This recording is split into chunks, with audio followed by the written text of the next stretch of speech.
semaine, bon, peut-être certaines personnes n'étaient pas là.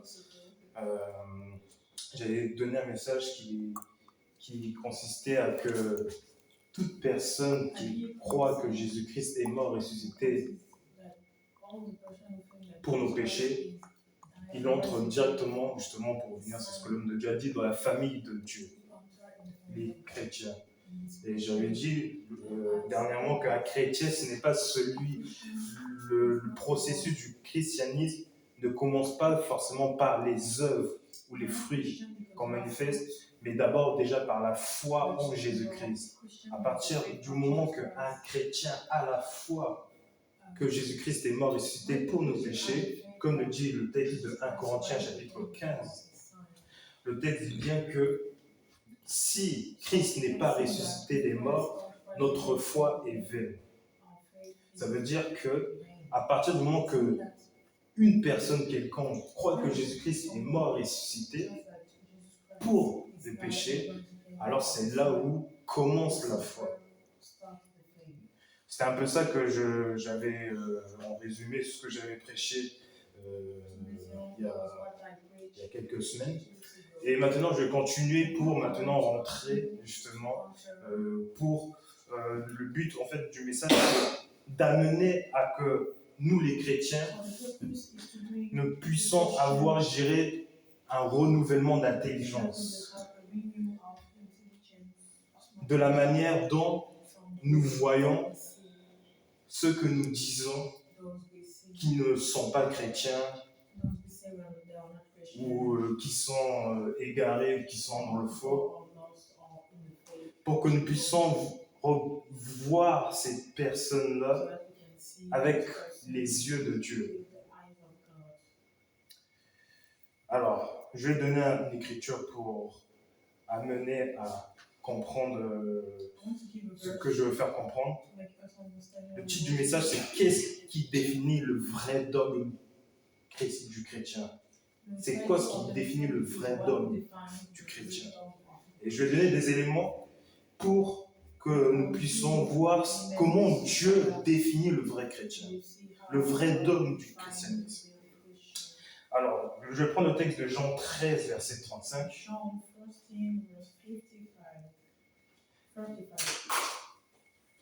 John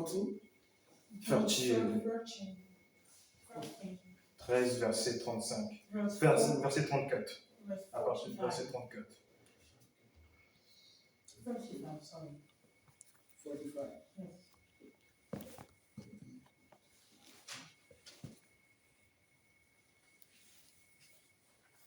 It's good, Saturday? 14, John 13, 35. 34, on va commencer au 34. Je lis. Je vous donne un commandement nouveau.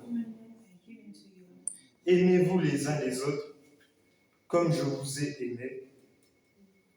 Vous aussi, aimez-vous les uns les autres. 35.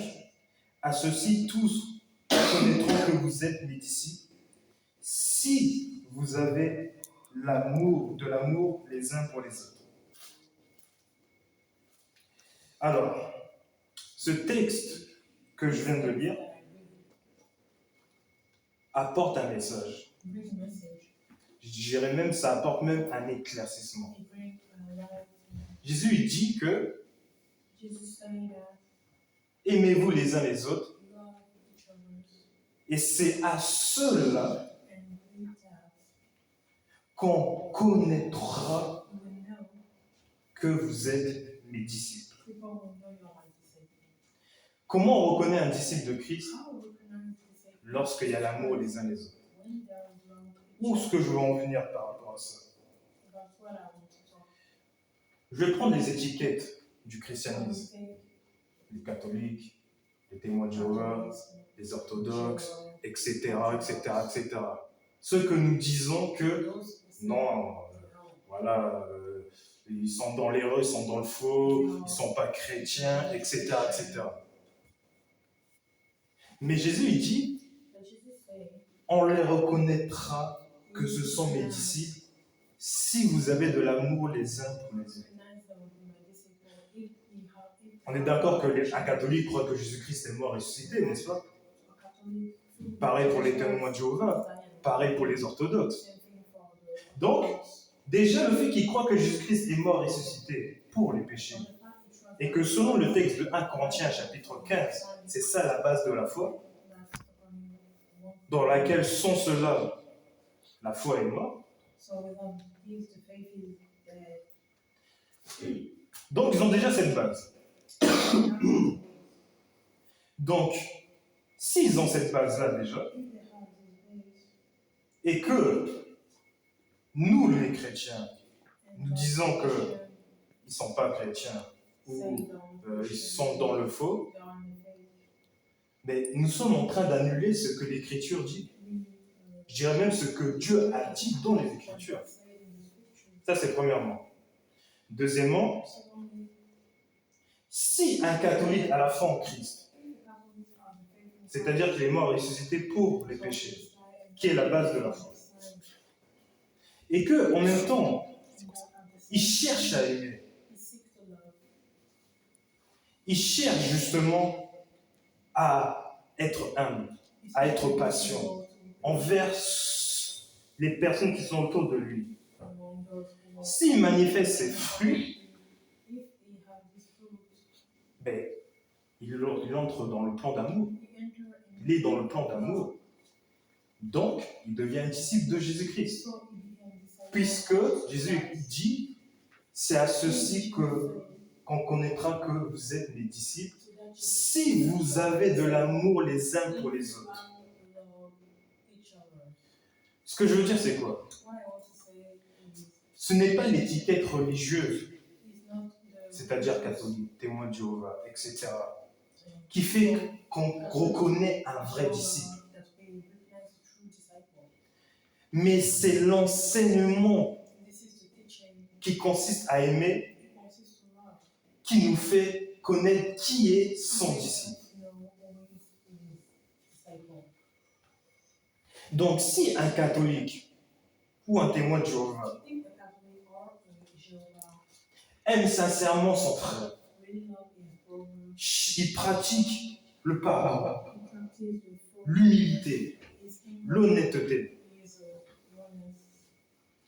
il fait partie du disciple de Jésus-Christ, bien qu'il soit témoin de Jéhovah ou catholique. Et ça, nous devons le comprendre.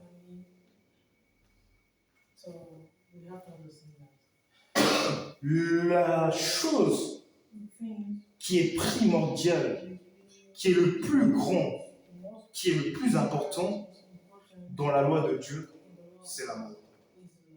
Ce n'est pas les différentes doctrines quelconques. C'est l'amour. Jésus dit que aimer Dieu de tout son cœur, de toute son âme, de toute sa pensée, et je vous donne un second commandement qui lui est semblable, c'est-à-dire qui n'est pas différent du premier. Aime ton prochain comme toi-même. C'est-à-dire que aimer Dieu n'est pas qu'une chose qui est à part. C'est vraiment une chose qui est dissociable lorsque tu cherches à aimer ton prochain. C'est pourquoi dans 1 Jean chapitre 4, verset 20, jusqu'au verset 21, l'Écriture dit que si tu dis aimer Dieu, aime aussi ton frère. Car comment ne peux pas-tu aimer ton frère comment tu peux dire que tu aimes Dieu que tu ne vois pas, mais que ton frère que tu vois, tu ne le vois pas. Que tu vois, tu ne l'aimes pas. Donc c'est ça en fait qui est plus important dans la loi de Christ. L'amour les uns pour les autres.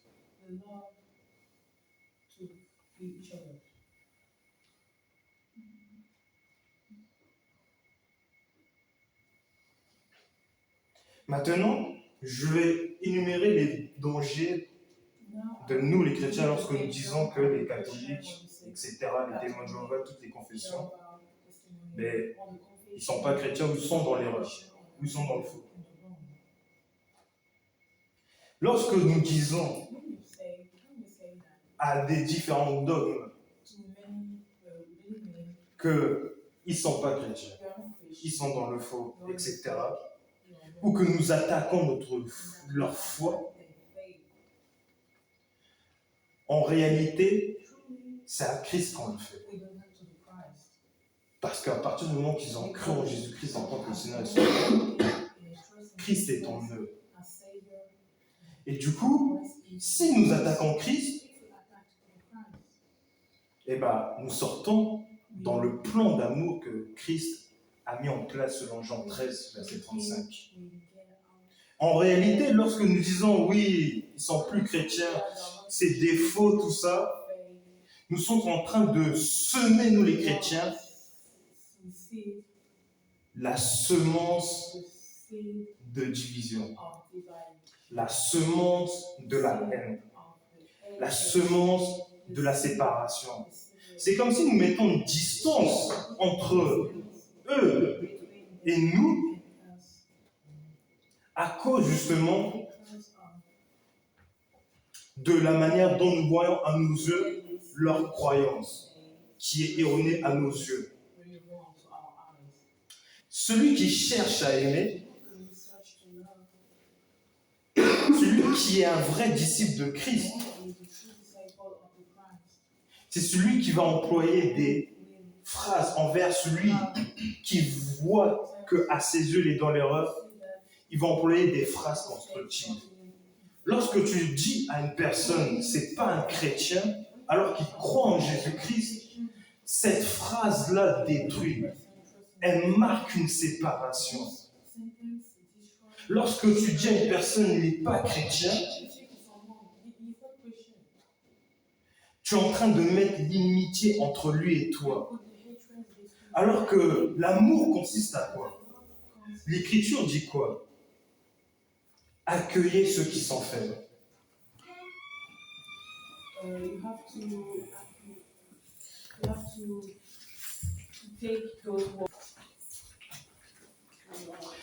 Quand tu dis à une personne qui croit en Jésus-Christ, bien que à tes yeux tu vois qu'ils sont dans l'erreur,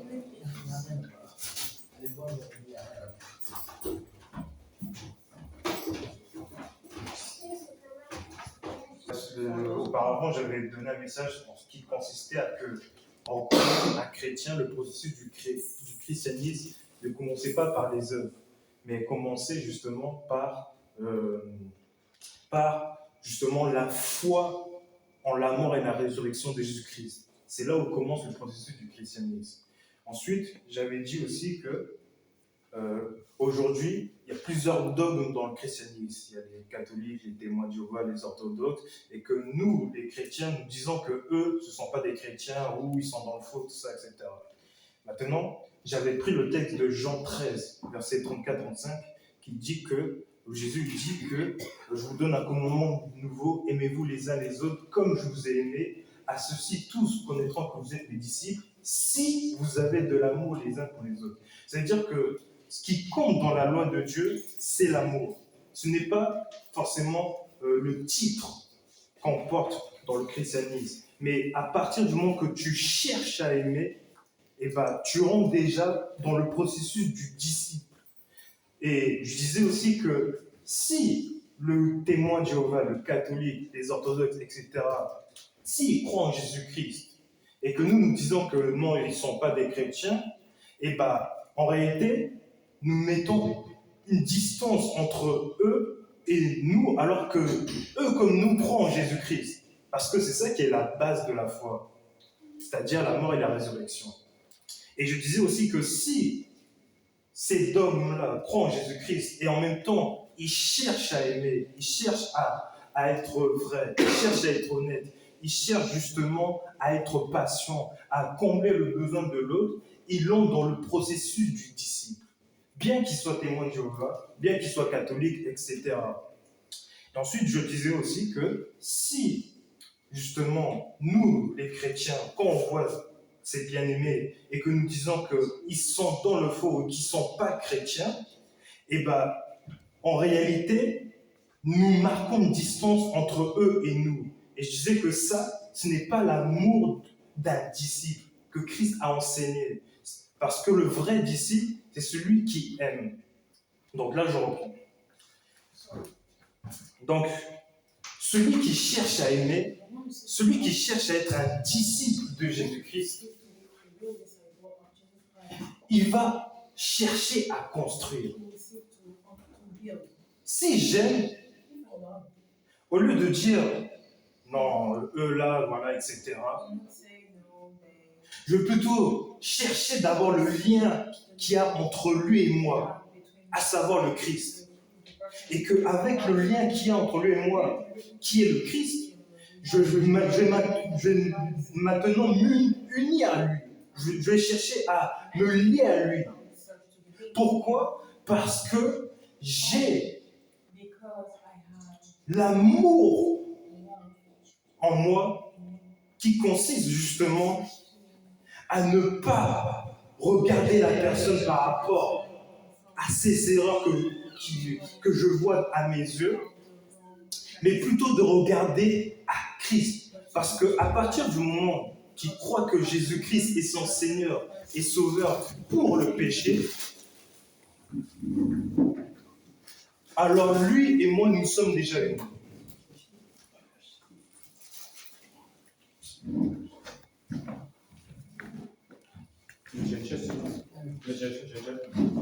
À partir du moment que les dogmes que nous disons qui sont faux, s'il croit en Jésus-Christ en tant que Seigneur et Sauveur, lui et nous sommes unis.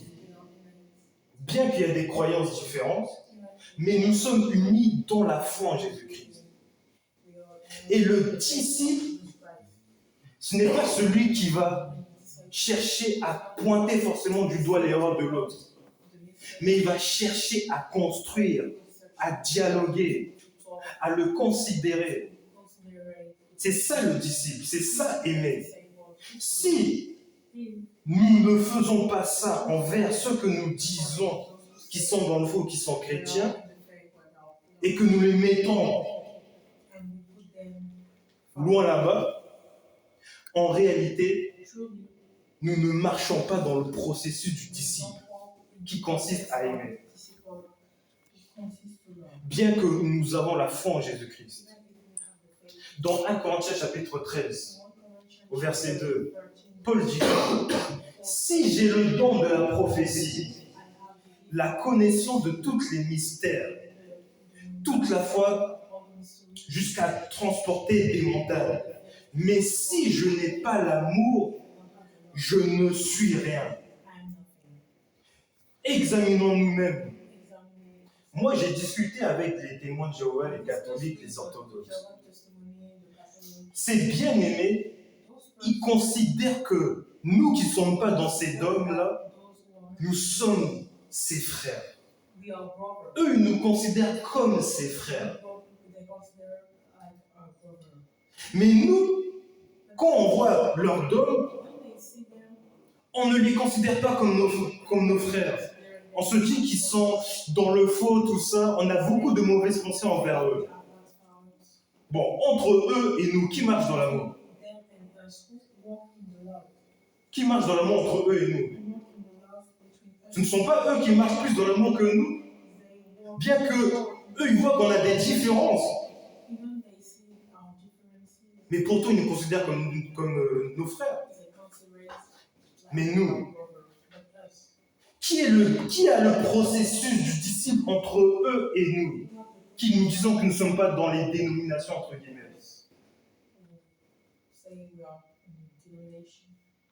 C'est pourquoi Jésus il a dit ceci. Il a dit aux pharisiens, les prostituées et les publicains vous dévanceront dans le royaume des cieux. Pourquoi? Parce que nous, on se dit, oui, voilà, on n'est pas dans les dénominations, voilà, etc. On est des vrais chrétiens, un peu comme les pharisiens, en fait. Mais qu'en réalité, c'est bien aimé, bien que si nous disons qu'ils sont dans l'erreur, Dieu sait qui est réellement dans l'erreur. Mais c'est bien aimé, eux, ils nous considèrent comme des frères.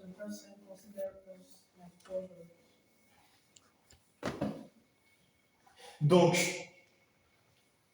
aimer, c'est bâtir, c'est construire. Et lorsque nous disons c'est pas des chrétiens, c'est des faux, nous brisons les liens, nous brisons les relations. Et de ce fait, nous ne marchons plus dans l'amour. Et c'est pourquoi Paul dit ceci. Il dit dans Romains chapitre 2, verset 1, « Toi qui juges l'autre, tu te condamnes toi-même. »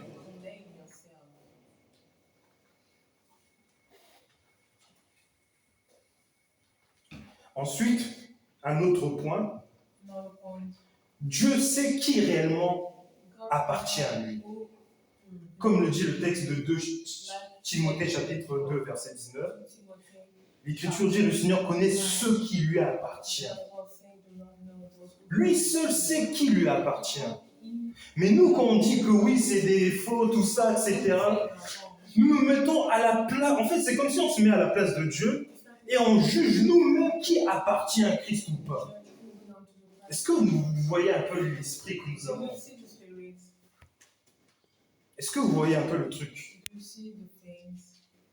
Ceux qui appartiennent à Christ ne sont pas caractérisés par les critiques des hommes, mais par la recherche de la vérité dans l'amour. Au lieu de dire plutôt, est-ce que tu es témoin de Jéhovah, est-ce que tu es catholique, est-ce que tu es ceci ou cela, nous devons plutôt dire, est-ce que tu crois sincèrement en Jésus-Christ? Est-ce que tu cherches à aimer, à prendre soin de ceux qui sont autour de toi? Parce que c'est ça le plus important dans la loi. Ce n'est pas si oui, t'es chrétien quoi, t'es chrétien quoi. Non. Déjà, à partir du moment qu'on a cette pensée-là, nous sommes déjà animés de cette pensée de division. Alors que si nous renouvelons notre pensée en disant, est-ce que tu aimes vraiment ton Dieu? Est-ce que tu prends soin de celui qui est autour de toi? Là, nous marchons dans la pensée de Christ. Donc, pour conclure, je vais lire un texte. 1 Jean chapitre 3, versets 22 à 24. Je vais lire. Quoi que ce que nous demandons au verset 22, quoi ce que nous demandions, nous le recevons de lui parce que nous gardons ses commandements et que nous faisons ce qui lui est agréable. Verset 23, et c'est ici son commandement. Que nous croyons au nom de son Fils Jésus-Christ. C'est ce que tous les dogmes font. Et si nous disons que ce n'est pas le cas, mais nous nous mettons à la place de Dieu, on juge leur action, alors que Dieu connaît les pensées du cœur de ceux qui croient réellement. Et ensuite, l'Écriture dit, et que nous aimons les uns les autres, selon le commandement qui nous a été donné. Voilà les commandements les plus importants.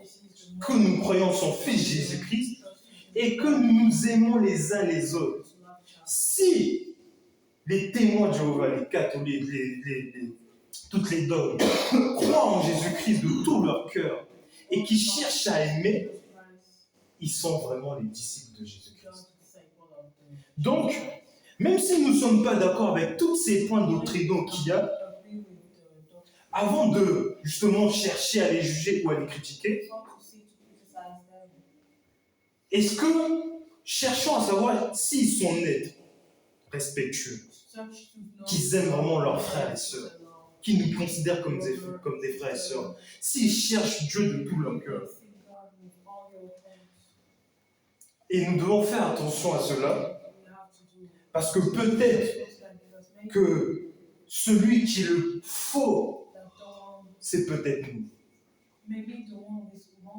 Parce que nous ne cherchons pas forcément à les considérer.